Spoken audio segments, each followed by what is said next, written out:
Hello বন্ধুরা, নিয়ে আসছে একটি ধামাকাদার আইপিওর ভিডিও। হ্যাঁ, ঠিকই দেখছেন, এলজি ইলেকট্রনিক্স ইন্ডিয়া এর কিন্তু ডিআরএইচপি ফাইল হয়ে গেছে এবং অতি শীঘ্রই কিন্তু আইপিও আসতে চলেছে। তো এলজি এমন একটা কোম্পানি যার প্রোডাক্ট আমরা প্রায় প্রত্যেক ঘরে ঘরে ইউজ করি, সেটা এসি হোক, ফ্রিজ হোক, টিভি হোক, ওয়াশিং মেশিন হোক। তো সব কিছুতেই মোটামুটি আমরা এলজির ফ্যান এবং এলজি হলে আমাদের একটা ভরসা থাকে। আর এ ধরনের একটা কোম্পানি যদি আইপিও আনে, সেখানে যে আমাদের একটা হাই ইন্টারেস্ট থাকবে সে বিষয়ে কোনো সন্দেহ নেই। তো আজকের ভিডিওতে এলজি আইপিওর পুরো ডিটেলস আমরা আলোচনা করব, যা কিছু তথ্য অ্যাভেলেবল সব কিছু আমরা ডিসকাস করে নেব এবং প্রো অ্যান্ড কনস এগুলো কিন্তু আমরা দেখে নেব, একটা প্রো ভার্সাস কনস এরকম একটা অ্যানালাইসিস করে নেব। আর ফাইনালি আমরা এটাও ক্যালকুলেট করে দেখার চেষ্টা করব যে এলজি আইপিওর প্রাইস কেমন হতে পারে এবং সেই হিসেব অনুযায়ী লট সাইজটা কেমন হতে পারে। তো চলুন দেখে নিই ডিআরএইচপি ফাইল কবে হলো এবং ডিআরএইচপিতে এক্স্যাক্টলি কী লেখা আছে। তো এখানে দেখতে পাচ্ছেন এলজি ইলেকট্রনিক্স ইন্ডিয়া লিমিটেড, এখানে ডিআরএইচপি রেড হিয়ারিং প্রসপেক্টাস এখানে কিন্তু দেখতে পাচ্ছেন। আর ডেটটা হচ্ছে 6 ডিসেম্বর কিন্তু ফাইল হয়ে গেছে। এটা অ্যাকচুয়ালি এসছে 7 ডিসেম্বর মানে কাল। আর আজকে কিন্তু আমি ভিডিও দিচ্ছি, কালকে বিশেষ কারণে আমি ভিডিও দিতে পারিনি। তো এখানে দেখতে পাচ্ছেন কিছু কিছু জিনিস ক্লিয়ার, যে অফার ফর সেল টাইপ, মানে এখানে কিন্তু কোনো ফ্রেশ ইস্যু নেই, পুরোপুরি অফার ফর সেল। এবং কোম্পানির ভেতরের যারা মানে যাদের স্টেক আছে এই কোম্পানিতে আপাতত, তারা কিন্তু বিক্রি করে বেরিয়ে আসতে চাইছে, জিনিসটা মাথায় রাখতে হবে। Fresh issue size not applicable, কারণ এখানে কিন্তু একটা শেয়ারও কিন্তু ফ্রেশ ইস্যু হিসেবে আসছে না। এখানে দেখতে পাচ্ছেন অফার ফর সেল যে সাইজটা, সেটা দেখলে অবাক হবেন, এটা প্রায় 10 কোটিরও ওপরে, 10.18 ক্রোর আমরা বলতে পারি, মানে 10,18,15,859, একদম ক্লিয়ার, মানে ক্লিয়ার কাট বলতে গেলে। যাই হোক, এটা পুরোটাই কিন্তু হচ্ছে অফার ফর সেল, সেই জিনিসটা মাথায় রাখতে হবে। আর মোটামুটি আমি যেটা জানি সেটা হচ্ছে ওই 15,000 কোটি টাকার মতো আইপিও, মানে বুঝতে পারছেন একটা মেগা আইপিও কিন্তু এলজি নিয়ে আসতে চলেছে। তো রিটেলরা তৈরি হয়ে যান, মোটামুটি এখানে অ্যাপ্লাই করলে পাওয়ার চান্স হাই থাকবে। আর কত কি প্রাইস হতে পারে, লট সাইজ কী হতে পারে, সেটা আমরা একটু পরে অ্যানালাইসিস করছি। তার আগে আমরা এই এলজি ইলেকট্রনিক্সের আইপিও আনছে এর কিছু প্রো ভার্সাস কনস অ্যানালিসিস আমরা করে নিতে চাই। তো তার জন্য আমি কিছু স্লাইড বানিয়ে রেখেছি, 1 বাই 1 স্লাইড অনুযায়ী কিন্তু আমরা দেখে নেব যে কী প্রোজ আছে আর কি কনস আছে। তো প্রথমে শুরু করছি প্রোজ দিয়ে। প্রথম প্রোজ হচ্ছে LG India benefits from strong global support leveraging it's global resources and technology for success in the Indian market. তো এই বিষয়ে কোনো সন্দেহ নেই যে এলজি ইন্ডিয়ান মার্কেটে কিন্তু যথেষ্ট সাকসেসফুল। এখানে যেটা বলা হয়েছে যে LG India benefits from strong global support এবং গ্লোবাল রিসোর্স এরা ইউজ করে। এর মানে কি, যদিও অ্যাকচুয়ালি এলজি একটা সাউথ কোরিয়ান কোম্পানি, ইন্ডিয়ার মতোই কিন্তু বিভিন্ন দেশে, প্রায় প্রত্যেক দেশেই এলজি আপনি পেয়ে যাবেন, এরকমই একটা ব্র্যান্ড হচ্ছে এলজি।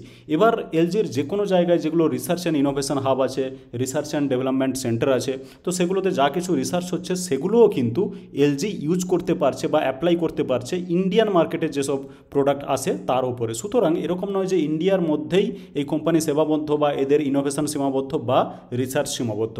প্রত্যেকটা জায়গারই যা কিছু ভালো আউটপুট আসছে সেটা কিন্তু ইন্ডিয়ান মার্কেটে সেই প্রোডাক্ট ডেভেলপমেন্ট হোক বা প্রোডাক্টকে বেটার করার জন্য হোক, সেই বেটার করার জন্য কিন্তু তারা অ্যাপ্লাই করছে। আর সে কারণে এলজি সেভাবে সাকসেসও পেয়েছে কিন্তু ইন্ডিয়ান মার্কেটে। তো নেক্সট প্রো হচ্ছে known for high quality products, LG India enjoy strong customer loyalty driven by durable goods and tailor advertising. তো এখানে যেটা বলা হয়েছে ক্লিয়ার, সেটা হচ্ছে যে high quality product LG product বিক্রি করে এবং সে কারণে ইন্ডিয়ার মোটামুটি মোস্টলি আমি দেখেছি যে এলজির প্রতি একটা ভরসা থাকে। তো সেখানে সেটা বিভিন্ন প্রোডাক্টের ক্ষেত্রে হয়তো কেউ বলে টিভিটা ভালো কিন্তু ওয়াশিং মেশিনটা ভালো না, সেটা হতে পারে, কিন্তু ওভারঅল কাস্টমারের কিন্তু এলজির প্রতি একটা লয়্যালটি আছে, একটা শ্রদ্ধা আছে। তো পরের প্রোজ হচ্ছে the glocal strategy ensures that LG products are adapted to local preferences and supported by a vast dealer network ensuring easy availability. তো পার্সোনালি আমারও মনে হয় যে এলজির যে নেটওয়ার্ক সেটা কিন্তু যথেষ্ট স্ট্রং এবং ভাস্ট, অ্যাটলিস্ট ইন্ডিয়ান মার্কেটে। তো সে কারণে কিন্তু আমরা প্রোডাক্ট মোটামুটি অ্যাভেলেবল পেয়ে যাই, সেটা গ্রাম থেকে শহরে সব জায়গাতেই। আর যে জি লোকাল স্ট্র্যাটেজি বা লোকাল অ্যাডাপ্টেবিলিটির কথা বলা হয়েছে, এর মানে কি, যেমন আমরা আমাদের দেশের ভারতবর্ষের কথা বলি, এখানে আমরা কী ধরনের টেম্পারেচারে থাকি বা কী ধরনের হিউমিডিটি আমাদের এখানে থাকে, সেটা কিন্তু কোনো ফিনল্যান্ডে গিয়ে কোনো জায়গায় সেখানকার টেম্পারেচার এবং হিউমিডিটি কিন্তু সম্পূর্ণ অন্যরকম হবে। তাহলে এলজি যদি এসি বানায়, দুটোকে কিন্তু একটু আলাদাভাবে টিউনিং করতে হবে, না হলে কিন্তু সমস্যা আছে। তো এটাকেই বলা হয়েছে যে জি লোকাল বা লোকাল অ্যাডাপ্টেবিলিটি বা লোকাল প্রেফারেন্স দেওয়া, এইটা কিন্তু এলজি বা যে কোনো বড় কোম্পানি কিন্তু এগুলো করে থাকে। যাই হোক, নেক্সট প্রোজ হচ্ছে A wide product range and automated process give LG India the flexibility to meet market demand efficiently. তো ওয়াইড প্রোডাক্ট রেঞ্জে আছে এলজির, সে বিষয়ে কোনো সন্দেহ নেই। বিভিন্ন ধরনের প্রোডাক্ট আছে। কিছুদিন আগে পর্যন্ত এলজির ফোনও দেখতাম, কিন্তু এখন এলজির ফোনটা সচরাচর দেখা যায় না। যাই হোক, আর এদের যেটা অটোমেটেড প্রসেস, যে কোনো বড় কোম্পানির কিন্তু প্রসেসিং নিয়ে কোনো প্রশ্ন নেই, এবং সে কারণে কিন্তু এরা ইন্ডিয়ান মানে এত বড় একটা দেশের এত জনসংখ্যার মার্কেটের ডিমান্ডকে এফিসিয়েন্টলি এরা কিন্তু মিট করছে। এটা কিন্তু একটা যথেষ্ট বড় পয়েন্ট। ছোটোখাটো কোম্পানি হলে কিন্তু সেটা সম্ভব নয়। তো নেক্সট প্রোজ যেটা, brand visibility is boosted through sponsorship of cricket and CSR initiatives in education, women's empowerment and health care. ঠিক আছে, তো এখানে এটা একটা স্পেশাল প্রোজ, অ্যাকচুয়ালি একটা স্পেশাল পয়েন্ট। ছোটোখাটো কোম্পানিদের এটা খুব একটা থাকে না। ব্র্যান্ড ভিজিবিলিটি, অ্যাকচুয়ালি কোনো ব্র্যান্ড মানুষের মনের মধ্যে কতটা জায়গা করে নেয় সেটাও কিন্তু একটা ইম্পর্ট্যান্ট। তো ব্র্যান্ড ভিজিবিলিটি বাড়ানোর জন্য কি করে কোম্পানিরা, যেমন ক্রিকেটের স্পন্সরশিপ নেওয়া বা বিভিন্ন সিএসআর, যেটাকে আমরা বলতে পারি যে কোম্পানির একটা সোশ্যাল রেসপন্সিবিলিটির যেগুলো ইনিশিয়েটিভ, সেগুলো কিন্তু এলজিকে আমরা বারবার নিতে দেখেছি, সেটা এডুকেশনেই হোক বা ওমেন এম্পাওয়ারমেন্টেই হোক বা হেলথ কেয়ারে হোক। তো এলজি ব্র্যান্ড হিসেবে যে আমাদের মধ্যে একটা জায়গা করে নিয়েছে সে বিষয়ে কোনো সন্দেহ নেই। যাই হোক, নেক্সট প্রোজ হচ্ছে strong financial backing and consistent profits enable LG India's continued growth and expansion in the market. তো স্ট্রং যে ফাইন্যান্সিয়াল থাকবে সেটা স্বাভাবিক, তার কারণ এলজি যেভাবে প্রোডাক্ট বিক্রি করে বা যেভাবে জাঁকিয়ে বসেছে ইন্ডিয়ান মার্কেটে, সেখানে কনসিস্টেন্ট প্রফিটও থাকবে, আর সে কারণে কিন্তু ফাইন্যান্সিয়াল ব্যাকআপও ঠিকঠাক থাকবে। আর ইন্ডিয়াতে কন্টিনিউড গ্রোথ এলজি অনেকদিন আগে ছিল, এখনও আছে, আর পরেও থাকবে। সেখানে হয়তো কিছু কিছু প্রোডাক্ট এলজির আমরা হয়তো ফোনটা দেখতে পাই না, সেটা ঠিক আছে, কিন্তু এলজি যথেষ্ট তার ব্যবসা কিন্তু স্ট্রং এখানে, এবং সেটা এগোতেই আছে, তার যথেষ্ট গ্রোথও আছে। তো এবার বলে নেব কিছু কনস। প্রথম যেটা কনস হিসেবে দেখতে চাই সেটা হচ্ছে intense competition from rivals like Samsung, Sony and Haier could pressure profits and market share. অবশ্যই এটা একটা যথেষ্ট বড় কনস বলে আমি মনে করি, তবে এই জায়গাতে আমি সোনিকে এই লিস্টে রাখতে চাই না। স্যামসাং নিঃসন্দেহে একটা বড় কম্পিটিটার, আর হায়ার যেটা, সেটা কিন্তু রিসেন্টলি আমি দেখছি যে জমিয়ে ব্যবসা করছে, এবং আমি মোটামুটি আমার সারাউন্ডিংয়ে দেখেছি লোকে হায়ারের কিন্তু ফ্রিজ বা এসি এগুলো কিনছে। তো হায়ার কিন্তু একটা সেকেন্ড কম্পিটিটর হবে আমি দেখবো, তবে সোনি কিন্তু সেটা ততটা হয়তো আমি এখানে থার্ড পজিশনে হয়তো আমি রাখবো না, অন্যান্য কোম্পানি আছে। যাই হোক, একটা ইন্টেন্স কম্পিটিশান ইন্ডিয়ান মার্কেটে আছে, সবাই ইন্ডিয়াকে টার্গেট করতে চায়, কারণ এত বেশি পপুলেশন একবার ঢুকে গিয়ে ব্যবসা করতে পারলে কিন্তু একেবারে জমে যাবে। নেক্সট কনস হচ্ছে intellectual property disputes May result in costly legal battles, brand damage or restricted access to কি টেকনোলজিস।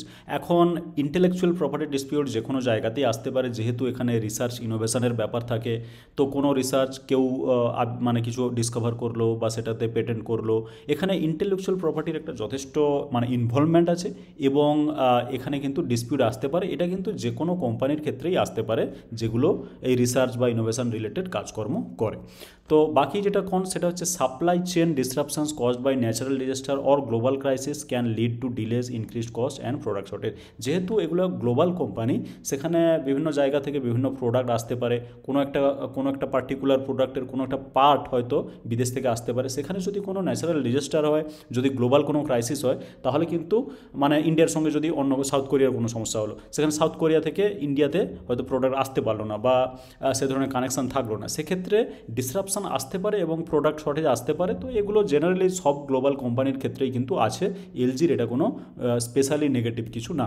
বাকি যেটা decline in demand in crowded urban markets, limit growth potential recurring caution in saturated areas. তো স্বাভাবিক, এখন LG যেহেতু আগে আমরা দেখতাম যে গ্রামে একটা টিভিও ছিল না, এখন কিন্তু ফ্রিজও ছিল না, এসি ছিল না, কিন্তু এখন ফ্রিজ, এসি, টিভি গ্রামে গ্রামে সব মোটামুটি বাড়িতে বাড়িতে পৌঁছে যাচ্ছে। তো সেখান থেকে একটা স্যাচুরেশন আসছে, আর সেই দিকে কিন্তু এলজিকে খেয়াল রাখতে হবে যে কোন কোন জায়গাগুলো স্যাচুরেটেড এবং কোন কোন জায়গাগুলোতে বিজনেসকে অপটিমাইজ করে একটু চলতে হবে, এটা মাথায় রাখতে হবে। এবং এলজির মতো বড় কোম্পানি, আমার মনে হয় এগুলো তাদের মাথা খাটানোর মতো বুদ্ধি আছে। নেক্সট কনস যেটা বলছে যে rapid technological advancements necessitated constant innovation with delays in launching new products potentially leading to market loss. এটা একটা যথেষ্ট গুরুত্বপূর্ণ, আমি কনস বলে মনে করি না, বা গুরুত্বপূর্ণ একটা পয়েন্ট বলে মনে করি। যেহেতু এদের মোটামুটি টেকনোলজি বেসড প্রোডাক্ট, তো সেখানে যদি কোনো কোম্পানি বা কম্পিটিটার, যেমন স্যামসাং যদি আমি বলি, সে যদি কোনো একটা নতুন প্রোডাক্ট বের করে দেয় একটা নতুন টেকনোলজির সঙ্গে, সেখানে কিন্তু এলজিকে পিছিয়ে পড়তে হবে। সুতরাং এই ধরনের টেকনোলজি প্রোডাক্টের ক্ষেত্রে সবসময় কিন্তু আপনাকে ইনোভেশন করতে থাকতে হবে এবং টেকনোলজি সবসময় আপডেট করতে থাকতে রাখতে হবে। এটা একটা যে কোনো ইলেকট্রনিক্স কোম্পানির ক্ষেত্রে একটা বৃহত্তর পয়েন্ট বা বড় পয়েন্ট বলে আমি মনে করি। না হলে কিন্তু কোম্পানি পিছিয়ে পড়তে হবে, আর সে কারণে এদেরকে কিন্তু রিসার্চ এবং ইনোভেশনে সবসময় টাকা কিন্তু ঢালতে থাকতে হবে। এটাকে একটা কনস বলে দেখানো হয়েছে, তবে এটা কিন্তু যে কোনো টেকনোলজি কোম্পানির ক্ষেত্রেই সত্যি। বাকি যেটা কনস আছে সেটা হচ্ছে economic ফ্লাকচুয়েশনস, currency volatility and changing regulations can impact profitability and increase operational risk. তো সেখানে ইকোনমিক ফ্লাকচুয়েশন আসতে পারে, এবং সেখানে আমার মনে হয় যে কোনো কোম্পানি এদের যেটা যারা কম্পিটিটার, যেমন স্যামসাং বা হায়ার যে কথাটা বললাম, তো তাদেরও ক্ষেত্রে কিন্তু একই সমস্যা হবে। তো এটাকে আমি পার্টিকুলারলি এলজির কনস হিসেবে না দেখে একটা ওভারঅল কনস হিসেবে কিন্তু দেখতে চাই। তো বাকি ফাইনাল ভার্ডিক্ট কী হবে, এখন এলজির বেশি কিছু তথ্য আমাদের হাতে আসেনি, এবং সে কারণে ফাইনাল ভার্ডিক্ট এই মুহূর্তে দেওয়া সম্ভব নয়। তবে আপনাদের মনে যে প্রশ্নটা আসবে সেটা হচ্ছে যে এর প্রাইস কত বা লট সাইজ কেমন হতে পারে। আমরা যদি একটু প্রাইসটা ক্যালকুলেট করে নিতে চাই সেটা কিন্তু আমরা করতে পারি, সেজন্য আমি ক্যালকুলেটারে চলে এলাম। আমার মোটামুটি জানা আছে যে 15,000 কোটি টাকার মতো আইপিও। তো কোটির জন্য আমি বাকি শূন্যগুলো কিন্তু লাগাচ্ছি না। আর বাকি যদি আমরা দেখতে চাই যে কতগুলো শেয়ারের অফার ফর সেল আসছে, তাহলে কিন্তু সেই নাম্বারটা হচ্ছে এইটা, এটা হচ্ছে 10.18 crore। তাহলে আমি কোটিটা না লিখে আমি বাই করব, আর সেখানে দেবো যে 10.18, তাহলে ওপরে কোটি নিচে কোটি কিন্তু আউট হয়ে গেল। আমি যদি বাই করে দেখে নিই তাহলে কিন্তু 1473 টাকা মতো আসছে পার শেয়ার। তো স্বাভাবিক যদি 1473 রেঞ্জে থাকে তাহলে আপনার লট সাইজ আসতে পারে ওই 10খানা শেয়ারের মতো। তো 10টা লট সাইজ আর 1473 মোটামুটি প্রাইস হবে। প্রাইসটা হয়তো একটু বেশি, কিন্তু তাতে কী বা যায় আসে, এখানে মোটামুটি 15,000 টাকা থাকলে আমরা 1 লট অ্যাপ্লাই করতে পারবো। কত লট অ্যাপ্লাই করব, কী ধরনের প্রফিট হতে পারে, সেগুলো কিন্তু ধীরে ধীরে আমরা আপডেট দিতে থাকবো। তো বাস ভিডিওতে এটুকুই। ভিডিওটি ভালো লাগে থাকলে লাইক করে দিন, আর চ্যানেলটিকে সাবস্ক্রাইব করে রেখে দিন, যাতে করে এরকম প্রত্যেকটা আপডেট আপনি সঙ্গে সঙ্গে পেয়ে যেতে পারেন। আর ভিডিওটি দেখার জন্য আপনাকে অনেক অনেক ধন্যবাদ।